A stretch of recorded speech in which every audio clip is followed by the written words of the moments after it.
오늘 우리에게 주시는 하나님의 말씀은 욥기 39장의 말씀입니다. 욥기 39장의 말씀, 제가 가진 성경 구약 800쪽에 있습니다. 우리 함께 드라마 바이블로 읽고 말씀을 나누도록 하겠습니다. 제 39장. 산염소가 새끼치는 때를 네가 아느냐? 암사슴이 새끼 낳는 것을 네가 본 적이 있느냐? 그것이 몇 달 만에 만삭이 되는지 아느냐? 그 낳을 때를 아느냐? 그것들은 몸을 구부리고 새끼를 낳으니 그 괴로움이 지나가고 그 새끼는 강하여져서 빈들에서 크다가 나간 후에는 다시 돌아오지 아니하느니라. 누가 들나귀를 놓아 자유롭게 하였느냐? 누가 빠른 나귀의 배인 것을 풀었느냐? 내가 들을 그것의 집으로 소금 땅을 그것이 사는 처소로 삼았느니라. 들나귀는 성읍에서 찌끄리는 소리를 비웃나니 나귀 치는 사람이 지르는 소리는 그것에게 들리지 아니하며 초장 언덕으로 두루다니며 여러 가지 푸른 풀을 찾느니라. 들소가 어찌 기꺼이 너를 위하여 일하겠으며 내 외양간에 머물겠느냐? 내가 능히 줄러매어 들소가 이랑을 갈게 하겠느냐? 그것이 어찌 골짜기에서 너를 따라 쏘래를 끌겠느냐? 그것이 힘이 세다고 네가 그것을 의지하겠느냐? 내 수고를 그것에게 맡기겠느냐? 그것이 내 곡식을 줍으로 실어오며 내 타작마당의 곡식 모기를 그것에게 의탁하겠느냐? 타조는 즐거이 날개를 치나 학의 깃털과 날개가 깼느냐? 그것이 알을 땅에 버려두어 흙에서 도어지게 하고 발에 깨어질 것이나 들짐승에게 밟힐 것을 생각하지 아니하고 그 새끼에게 모질게 대함이 제 새끼가 아닌 것처럼 하며 그 고생한 것이 헛되게 될지라도 두려워하지 아니하나니 이는 하나님이 지혜를 베풀지 아니하셨고 총명을 주지 아니함이라. 그러나 그것이 몸을 떨쳐 뛰어갈 때에는 말과 그 위에 탄 자를 우습게 여기느니라. 말에 힘을 네가 주었느냐? 그 목에 흩날리는 갈기를 네가 입혔느냐? 네가 그것으로 메뚜기처럼 뛰게 하였느냐? 그 위험스러운 콧소리가 두려우니라. 그것이 골짜기에서 발굽질하고 힘있음을 기뻐하며 앞으로 나아가서 군사들을 맞되 두려움을 모르고 겁내지 아니하며 칼을 대할지라도 물러나지 아니하니 그의 머리 위에서는 화살통과 빛나는 창과 투창이 번쩍이며 땅을 삼킬 듯이 맹렬히 성내며 나팔 소리에 머물러 서지 아니하고 나팔 소리가 날 때마다 힝힝 울며 멀리서 싸움 냄새를 맡고 지휘관들의 호령과 외치는 소리를 듣느니라. 내가 떠올라서 날개를 펼쳐 남쪽으로 향하는 것이 어찌 내 지혜로 말미암음이냐? 독수리가 공중에 떠서 높은 곳에 보금자리를 만드는 것이 어찌 내 명령을 따름이냐? 그것이 낭떠러지에 집을 지으며 뾰족한 바위 끝이나 험준한 데 살며 거기서 먹이를 살피나니 그 눈이 멀리 봄이며 그 새끼들도 피를 빨아니 지체가 있는 곳에는 독수리가 있느니라. 아멘. 우리는 욥이라는 한 사람의 고통을 따라 여기까지 왔습니다. 그는 자신에게 닥친 어려움을 이해할 수 없었습니다. 그리하여 하나님께 질문을 던졌고 세 친구와 엘리후라는 인물들은 자신의 경험과 지식, 지혜를 총동원하여 욥의 질문에 답을 해주었습니다. 그러나 욥은 그들의 답을 조금도 받아들일 수 없었습니다. 잘 아실 것입니다. 욥과 세 친구 엘리후의 토론이 얼마나 치열했는지 말이죠. 분량상으로 34장이나 되고 우리도 한 달 이상의 기간을 이 논쟁만 가지고 새벽 기도로 새벽마다 말씀을 들었습니다. 그런 끝에 드디어 하나님께서 등장하시게 됩니다. 욥의 고통에 대한 가장 확실하고 정확한 답을 알고 계신 유일한 분이십니다. 38장 폭풍우 가운데 하나님이 등장했을 때 욥과 세 친구 엘리후는 두렵기도 했지만 기대감도 대단했을 것입니다. 이제까지 고통에 대한 논쟁을 들으신 하나님께서 누구 말이 맞는지 콕 집어서 대답을 해 주실 것이기 때문입니다. 그러니 욥도 엘리바스도 빌닷도 소발도 엘리우도 서로를 보며 봐봐, 내 말이 맞지? 너희 생각은 틀렸어 라고 자랑할 수 있는 시간이 다가온 것에 잔뜩 긴장도 되고 또한 잔뜩 기대도 되었겠죠. 그런데 하나님의 응답은 그들의 기대와 너무나 달랐습니다. 아니, 그 기대를 모두 무너뜨리셨다는 것이 더 적절한 표현 같습니다. 하나님은 누구의 논리가 맞았는지, 욥의 고통의 원인이 무엇인지 직접적인 답을 해주시지 않고 오히려 욥에게 무섭도록 몰아치시며 질문을 쏟아 놓으셨습니다.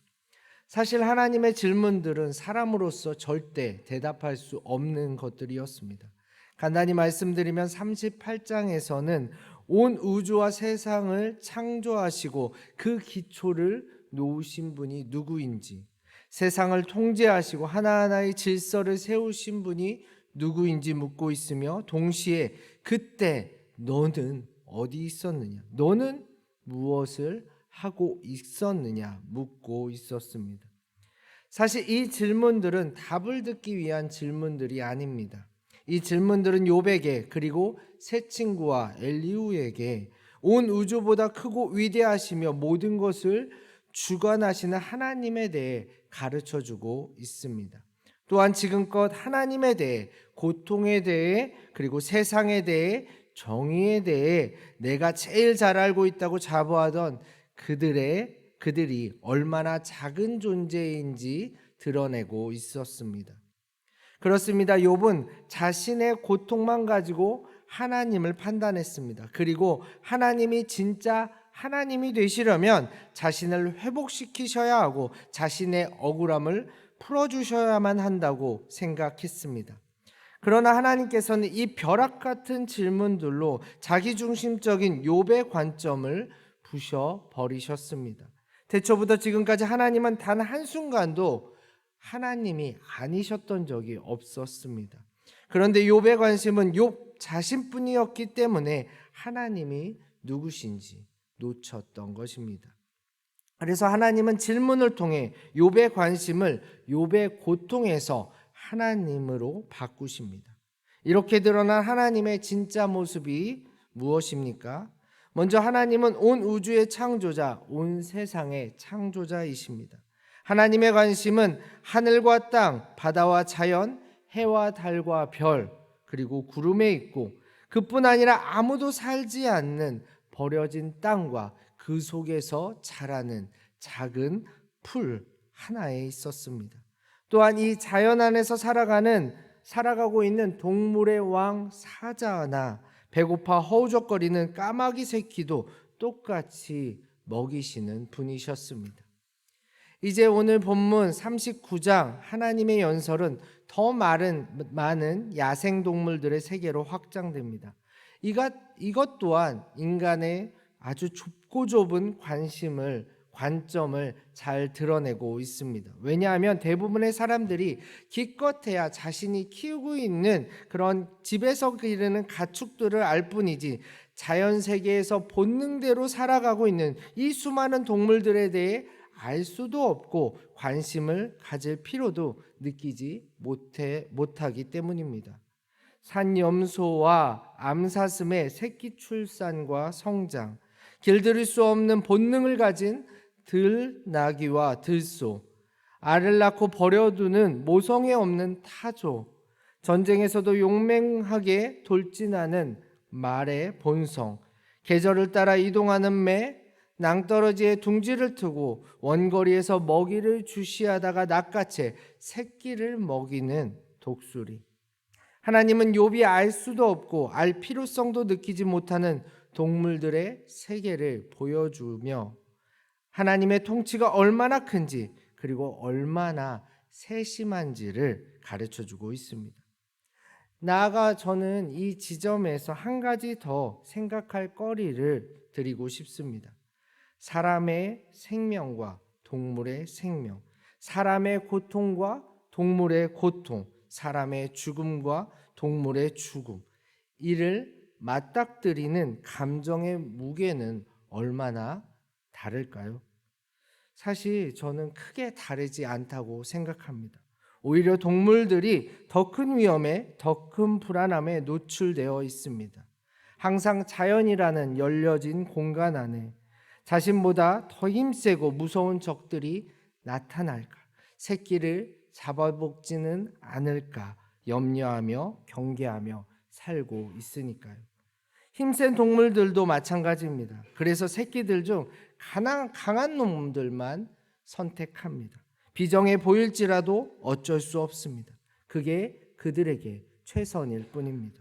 또한 사냥 한번 잘못했다가 상처라도 입으면 결국 죽음과 직결되어 때가 많습니다.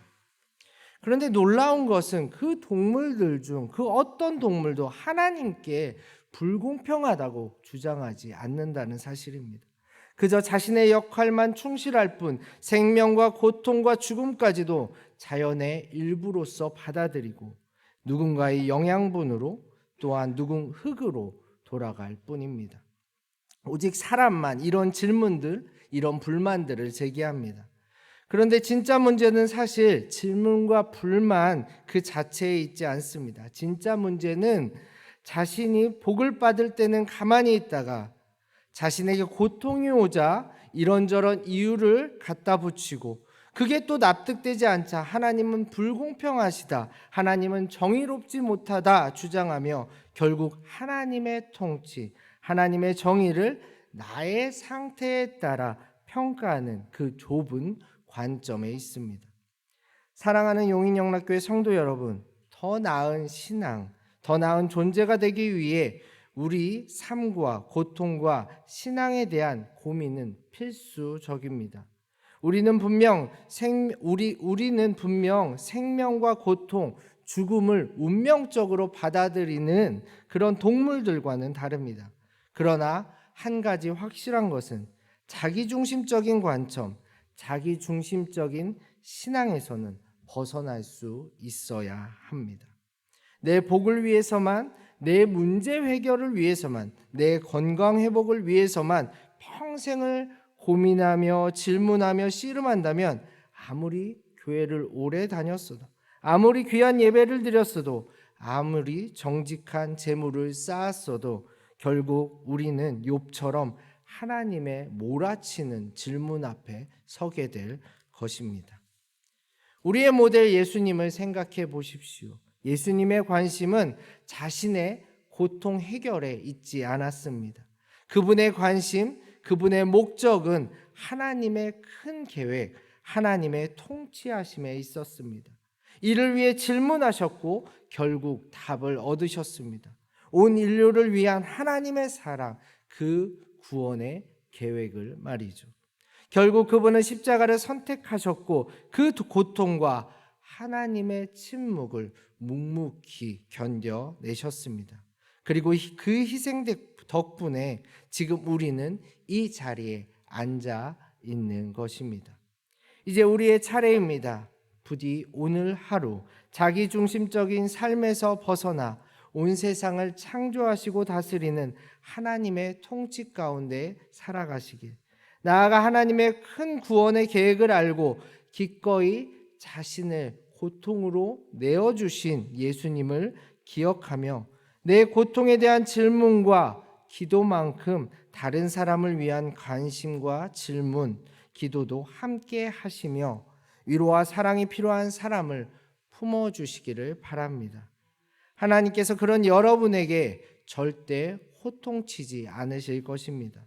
하나님께서 그런 여러분을 안아주시며 대견해 하실 것입니다. 함께 기도하겠습니다. 하나님, 감사합니다. 우리의 삶에 대한 관점을 더 넓혀주시니 감사합니다. 우리는 나만 보는 인생, 내 아픔과 고통에 사로잡힌 인생들입니다. 더 연약하고 도움이 필요한 다른 사람을 외면하고 희생을 손해라고 여기는 인생들입니다. 그러나 하나님께서는 그런 우리를 버려두지 않으셨습니다. 예수님을 보내주시고 참된 은혜 안에서 새로운 삶을 살게 하셨습니다. 하나님, 이제 우리의 질문이 나 중심을 넘어서 하나님의 통치하심을 드러내게 하옵소서. 우리 자신을 넘어 다른 사람의 아픔과 고통도 공감하며 위로하게 하옵소서.